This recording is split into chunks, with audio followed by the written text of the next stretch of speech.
আমাদের দেশে তো শিল্পীদের তেমন কদর কোনোদিনও ছিল না, এখনও নাই। মানে ব্যক্তিগতভাবে তেমন কোনো আক্ষেপ নাই, আমি সব পেয়েছি। আল্লাহ আমাকে সব দিয়েছেন। আমি আজকে একটা নতুন গান গাইলাম।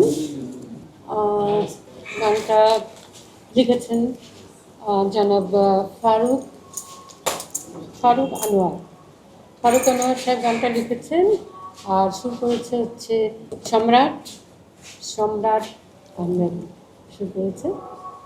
গানটা আমার কাছে খুব ভালো লেগেছে, আমার খুব পছন্দ হয়েছে। আমি গানটার মধ্যে একটা মানে 70s 80s একটা মেলোডি খুঁজে পেয়েছি।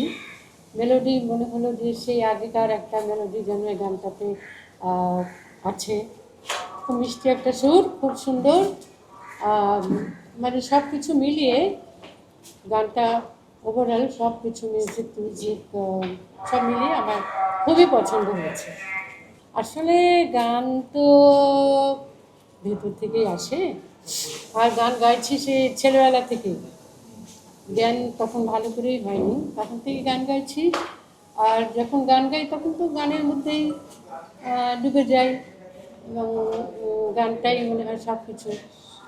সুতরাং আমার মনে হয় যে সেই জন্য হয়তো সবাই মনে করেন, সবাই মানে সবার কাছে মনে হয় যে আমি সেই আগের মতোই ওইভাবেই গাইছি, ওইভাবেই আপনারা শুনছেন।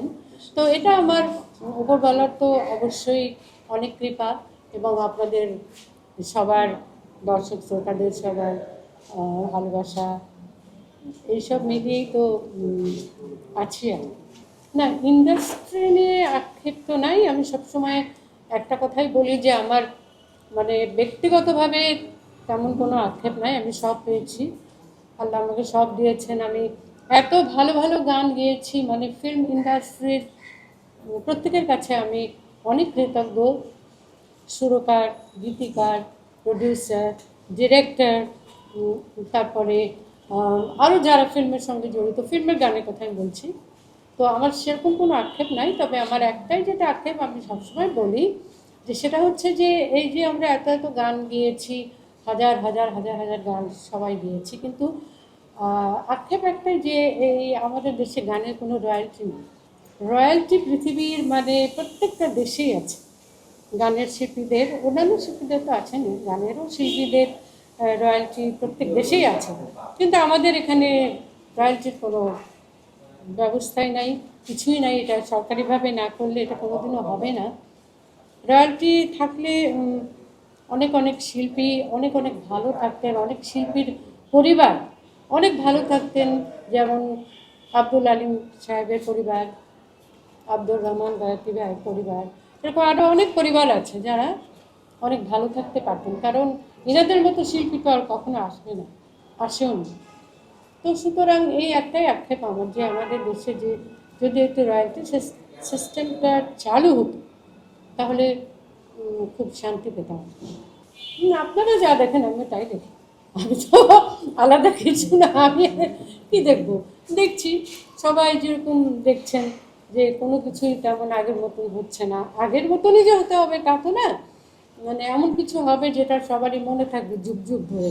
যেমন সেই 60-এর দশকে 70-এর দশকে যে গানগুলো গেয়েছি, সেগুলো তো মানে এখনও এত শুনতে চান সবাই যে সেরকম জানি না আরও আমাদের আরও 50-60 বছর পরে এখনকার গানগুলো হয়তো শুনতে চাইবে অনেকেই, সেটা তো বলতে পারছি না। তো সুতরাং এটা মানে সেই আগের গানগুলো এখনও চলছে, যেখানে যাই, যে ফাংশনে যাই, যে অনুষ্ঠানে যাই, ওইগুলো গানই শুনতে চায়। কোনো নতুন গান গাইতে চাইলেও কিন্তু খুব একটা পছন্দ মানে চায় না আর কি, কেউ পুরোনো গানগুলোই শুনতে চায়। এর সঙ্গে অবশ্য আরেকটা কারণও জড়িত আছে আমার মনে হয়, যে ফিল্মের ব্যাপারটা আছে। মানে ফিল্মে এই গানগুলো পিকচারাইজেশন কীভাবে হয়েছে, কোন নায়িকার মুখে, বা ছবিটা কেমন চলেছে। আর গান তো, গান ছাড়া তো আমাদের বাংলা ছবি আমরা ভাবতেই পারি না। তো সুতরাং অনেকে তো শুধু গান শোনার জন্যই মানে হলে যেতেন। এমনও অনেকে আছেন যে একটা গান যখন বাজবে, এই মন তোমাকে দিলাম, ঠিক ওই সময় হলে উনি গিয়েছেন, আবার গানটা হয়েছে উনি বেরিয়ে চলে এসছেন, এমন কথা আমাকে অনেকে বলেছে। তো সুতরাং সেটাই বলছি যে ভবিষ্যতের কথা তো বলতে পারবো না, তবে আশাবাদী তো অবশ্যই। না, আমার করণীয় কিছু নেই, কারো কিছু করণীয় কোনো শিল্পীর থাকতে পারে না, এটা এককভাবে কেউ কিছু করতে পারে না। তেমন কোনো এখন গানের শিল্পীদের কথা বলছি, তেমন কেউ নাইও এখনো যে আমরা সবাই মিলে একসঙ্গে হয়ে, কেউই তো নয়, সবাই তো চলে গিয়েছেন। বিশেষ করে পুরুষ শিল্পী তো হাতে গোনা 2-3 জন ছাড়া কেউ নেই। মহিলা শিল্পীদের ক্ষেত্রেও সেই একই কথা, পুরনো কেউ নাই। সুতরাং আমাদের কিছু করার নাই। ইন্ডাস্ট্রি, ফিল্ম ইন্ডাস্ট্রি তো আমাদের হাতে না, বিশেষ করে গানের শিল্পীদের তো হাতে নাই। সুতরাং যারা প্রডিউসার, ডিরেক্টর আছেন, ডিস্ট্রিবিউটার, প্রডিউসার, তারাই ভাববেন। আমাদের দেশে তো শিল্পীদের তেমন কদর কোনোদিনও ছিল না, এখনও নাই। এবং আমাদের দেশে যারা যারা গানের মানে গানের জগতের লোক বলছি না, আমাদের যারা এই দেশ আমাদের রাষ্ট্র চালাচ্ছেন, তারা যদি ওই গান বাজনায় কিছু না বোঝেন, গান বাজনাকে যদি কোনো মূল্য না দেন, তাহলে তো আমাদের করার কিছু নাই, আমরা জোর করে কিছু করতে পারবো না। এই তো আমরা দেখেছি যে লতা মঙ্গেশকরজির পা ছুঁয়ে মোদি সাহেব উনি নমস্কার করছেন, প্রণাম করছেন।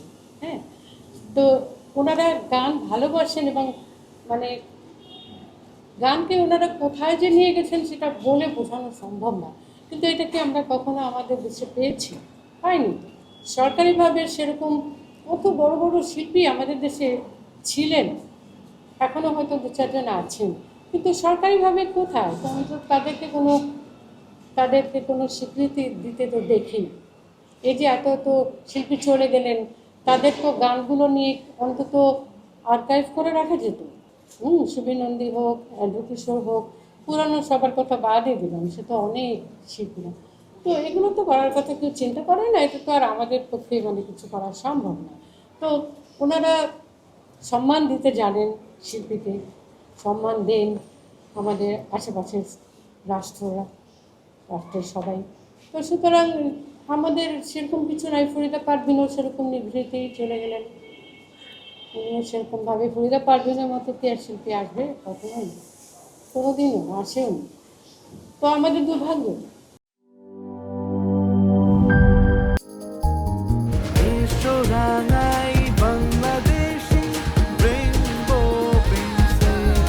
রেইনবো পেইন্টস, ছড়াও জীবনের রং।